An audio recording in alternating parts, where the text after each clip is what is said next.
Okay, can you all hear me? Great, okay. So I very briefly would like to outline what we are going to talk about today. First of all, Prue is going to talk about and give an overview of the recent 14 to 16 reforms in England, with particular reference to employer engagement. Then I will quickly talk about the methodology which we used for the two pieces of work we are talking about, the diplomas and the 16 to 19 study programs. Then I will talk about a piece of history, employer engagement in the diplomas, and then we'll hand it back to Prue, who is talking about, again, employer engagement in the 16 to 19 study programs, and she will make some early conclusions. Okay, right. Thank you very much, Andrea. Can you all hear? And are you warm enough? Very cold in this room, isn't it? So if we need to do some exercises, you know, that's fine. We can cope with that. For the historians here, I have a question. Can you identify the year in which this statement was made? What I want, said one of them, is a boy who can write plainly and quickly, who can spell and can be trusted to turn out a decent letter, who can add up with accuracy, and who has some gumption about his work. That is all I ask, and that is what I cannot get. Any historian like to give me the year?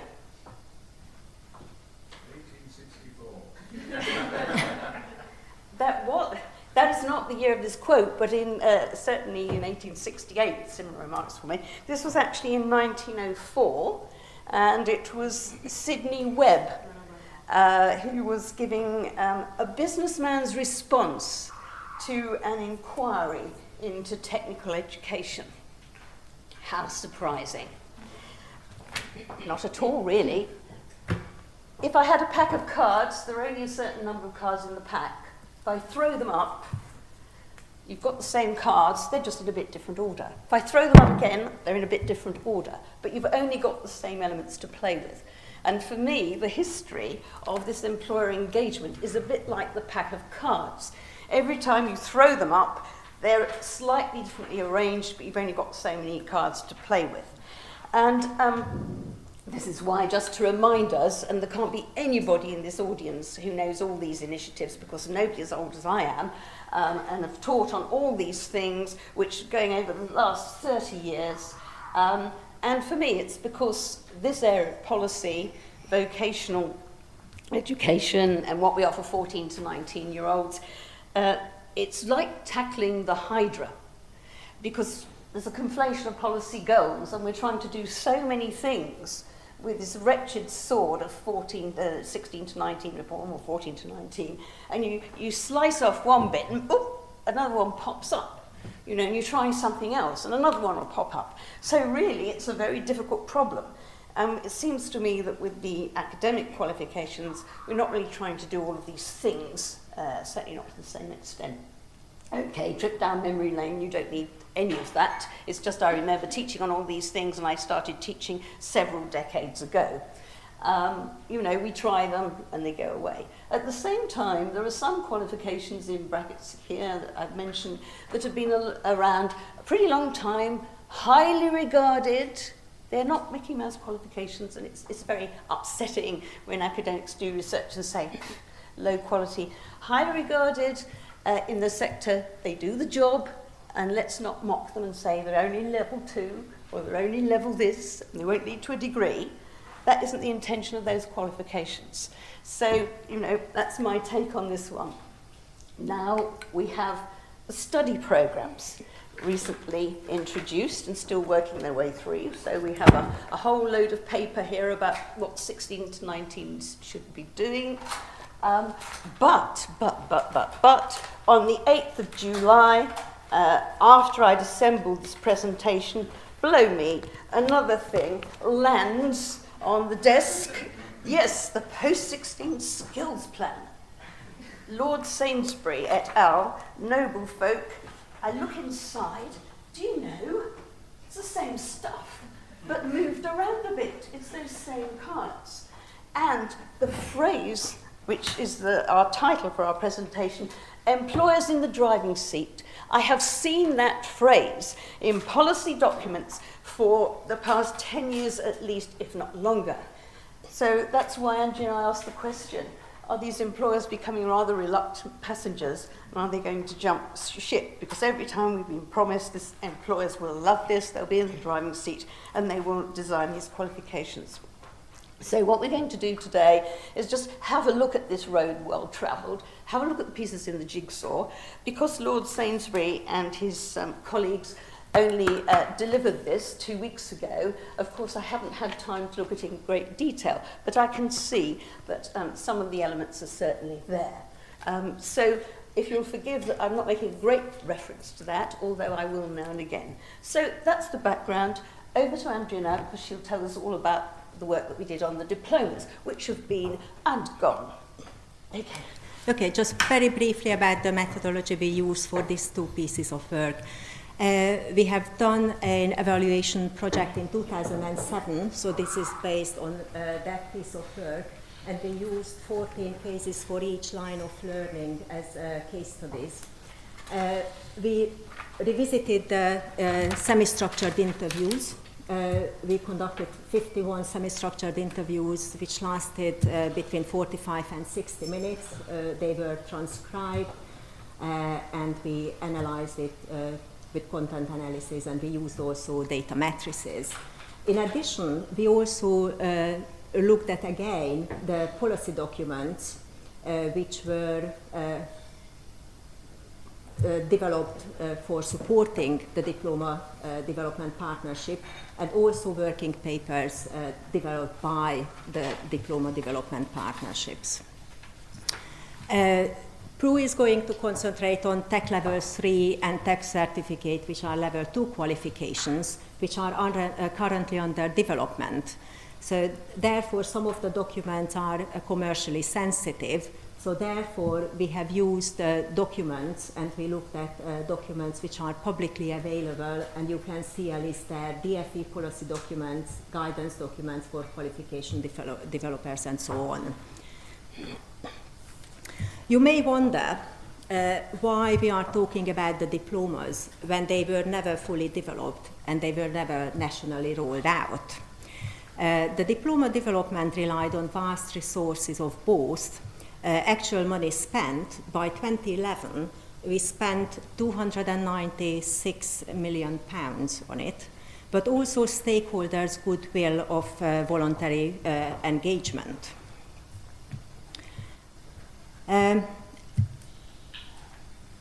But in addition to the resources, we are also talking about young people's lives, which we have to certainly take into account. And they are definitely need qualifications which are there on the long run. They can rely on it. It's up to date, and they prepare them for either further education and training or for employment. Just very briefly about the diploma qualifications to remind you what they were.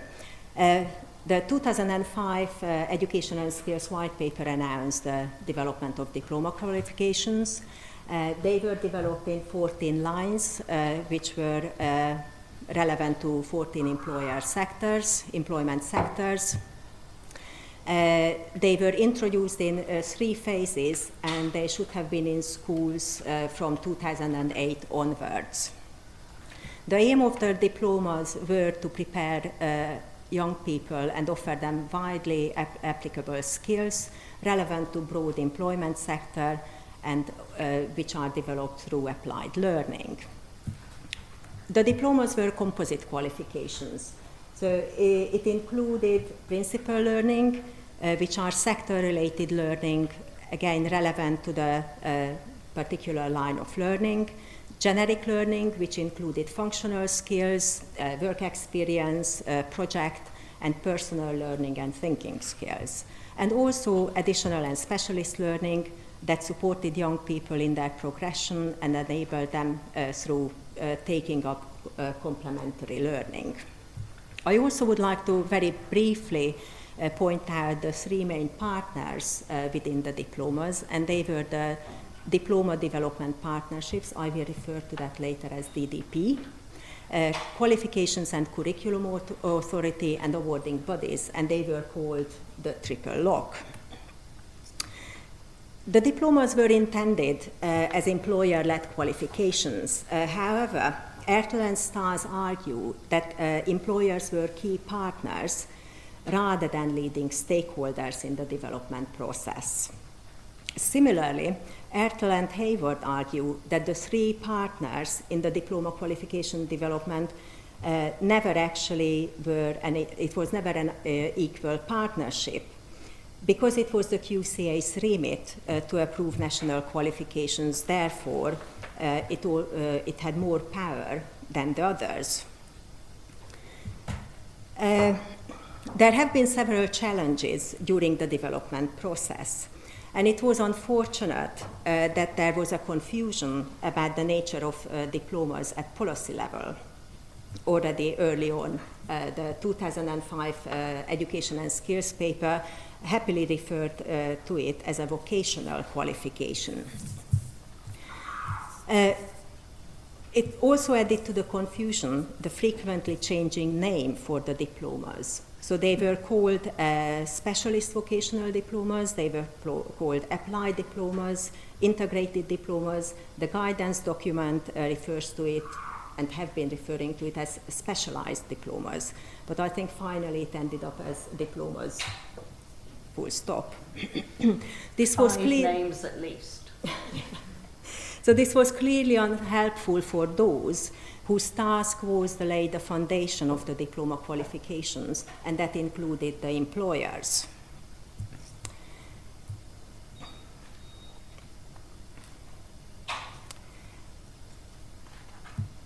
Huddleston and Keep also argued several times through various publications that employers have limited understanding of the detail of the education system in England.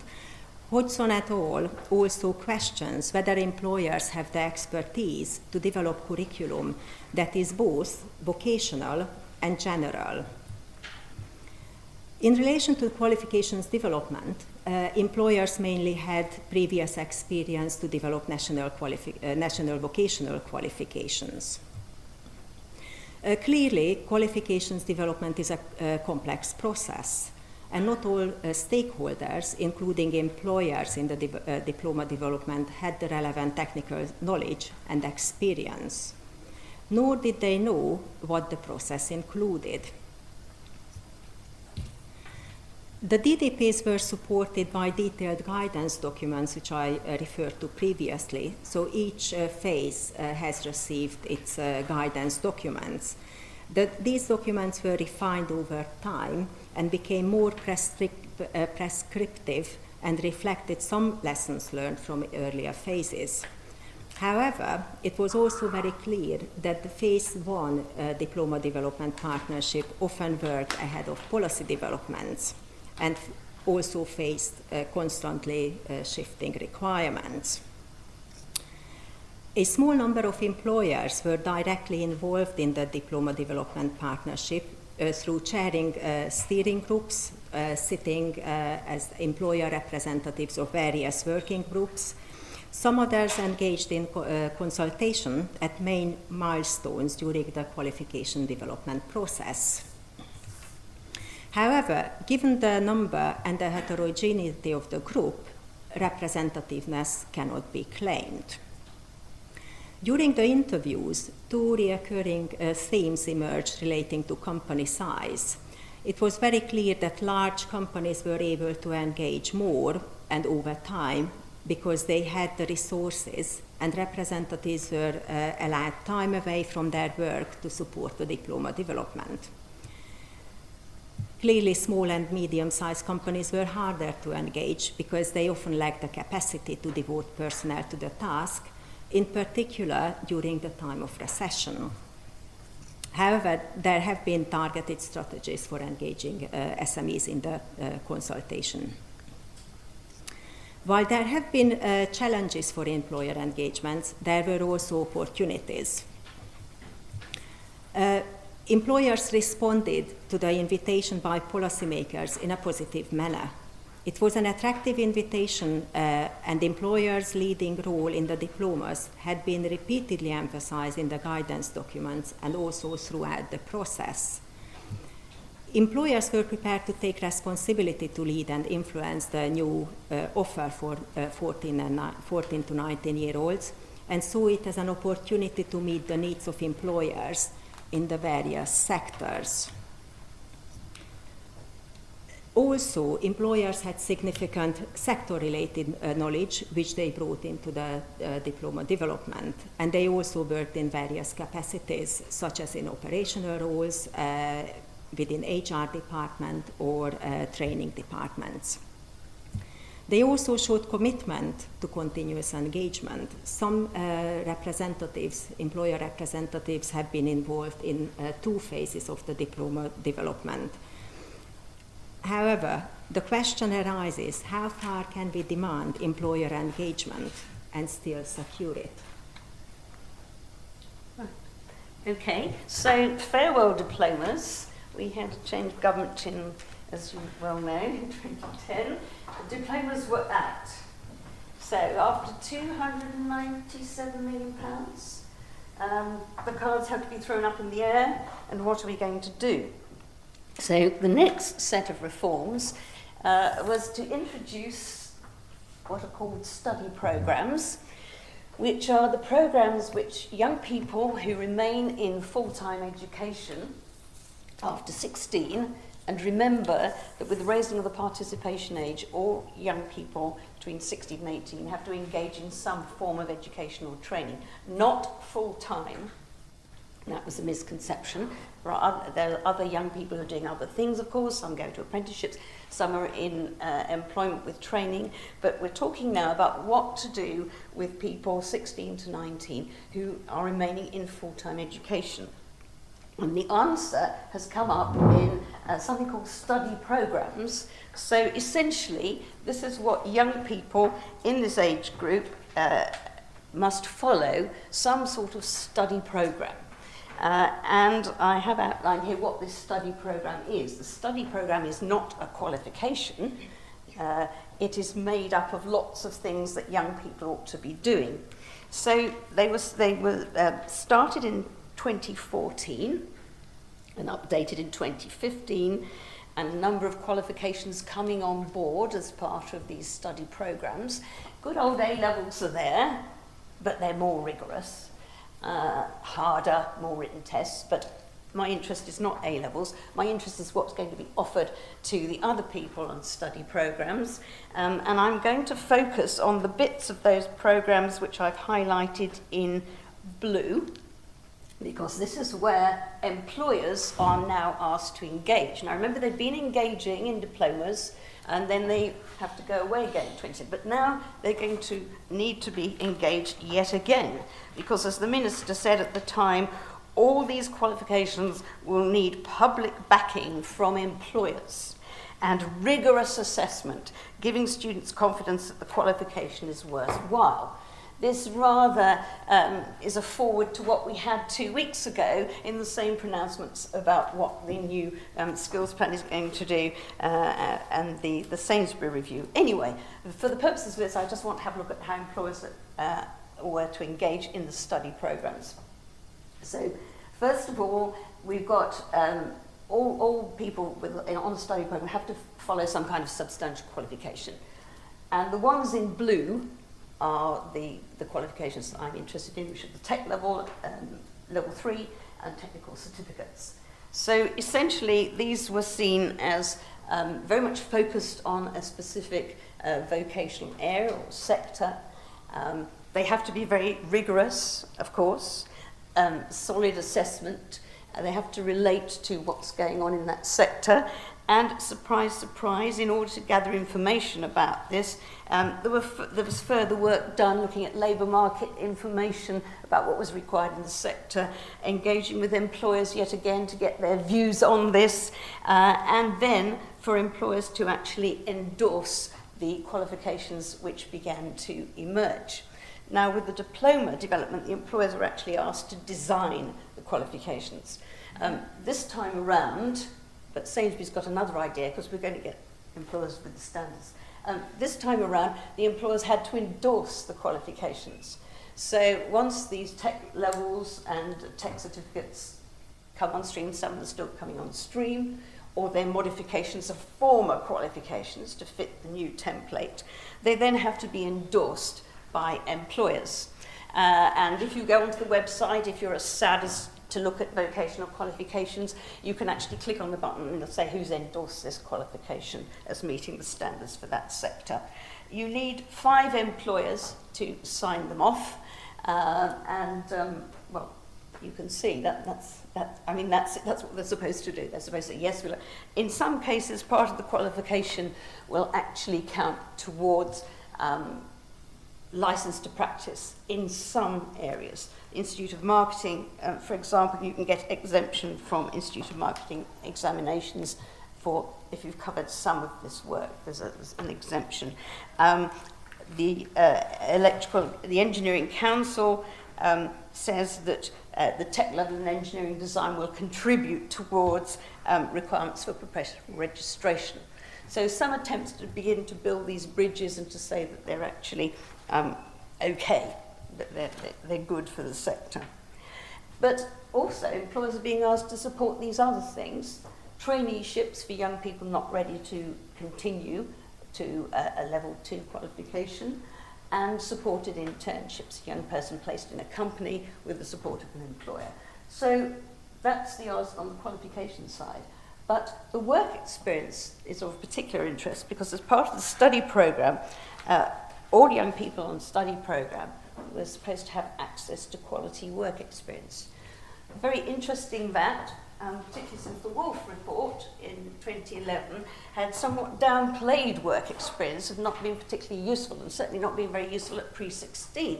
I think the position's changed somewhat now for post-16, because I've seen that Lord Sainsbury also wants everybody to have work experience. So employers, they're supposed to provide work experience related to the sector for anyone following the tech level or the tech certificate.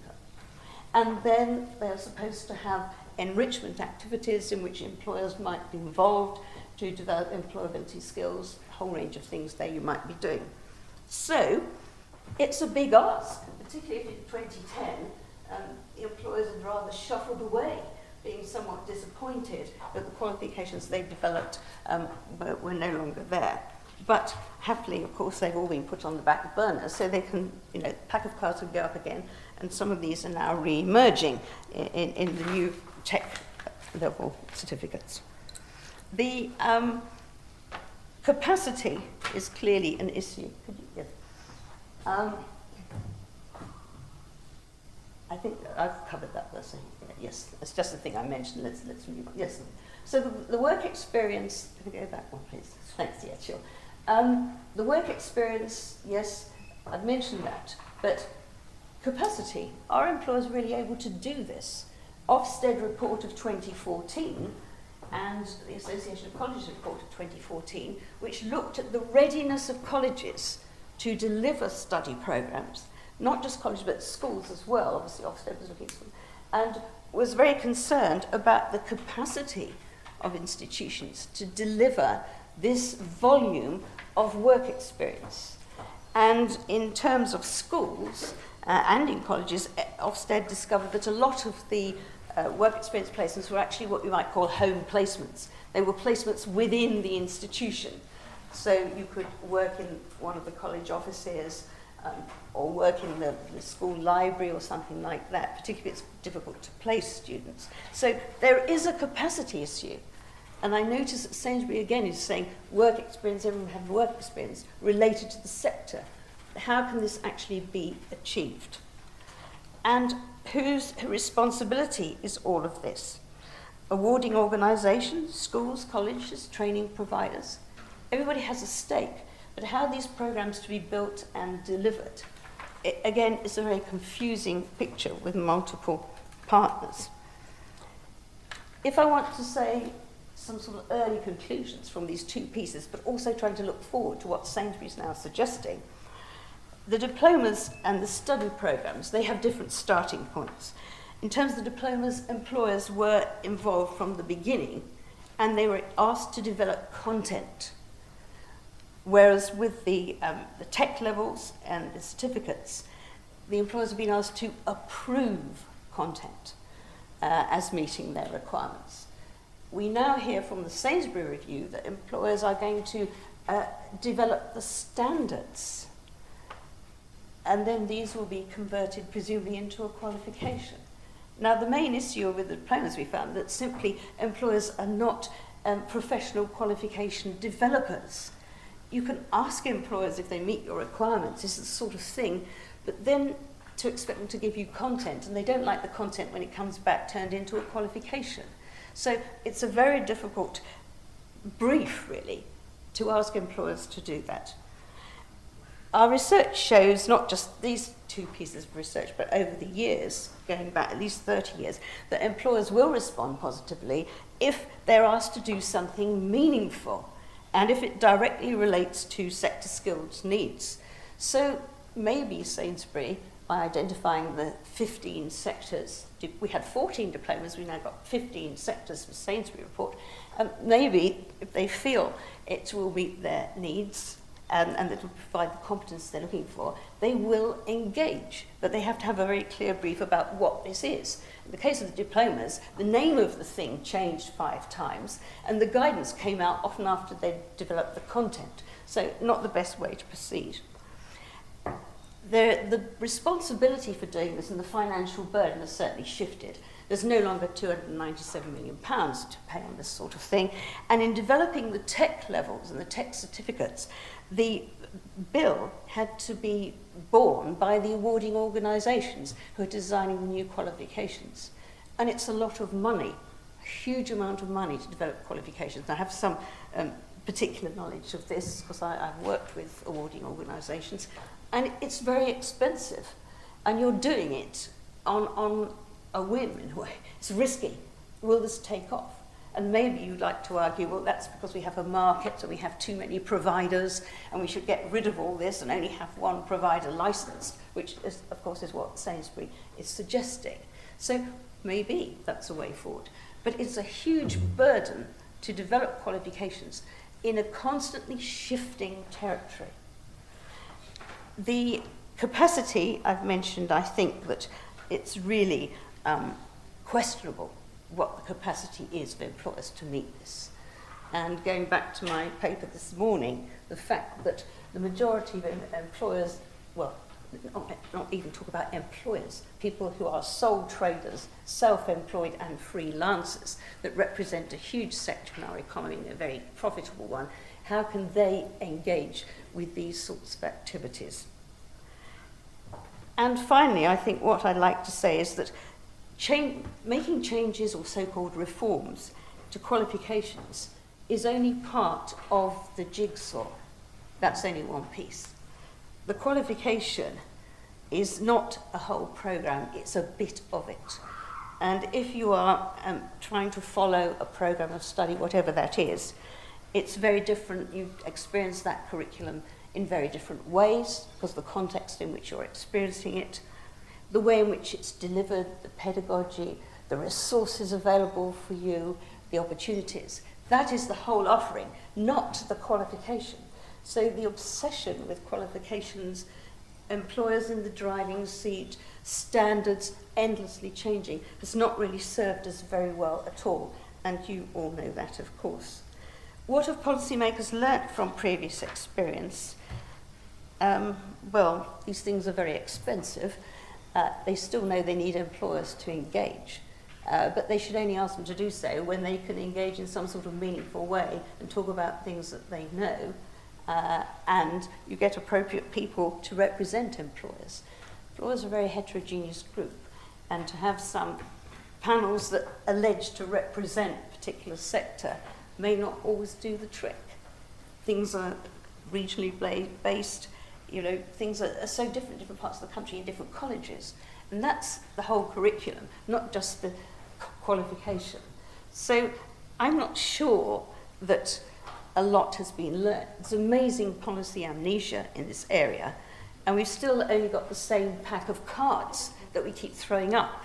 And when you're as old as I am, you've got the documents going back 30, 40 years, and that's why I can say with all certainty that they've been in the driving seat or encouraged to get in the driving seat for a very long time. How much longer are they going to stay there? I don't know. We can only cross our fingers and hope. So I'm not sure how much we've learnt, but we certainly shouldn't ask employers to do things they have neither the capacity to do technically or the resource.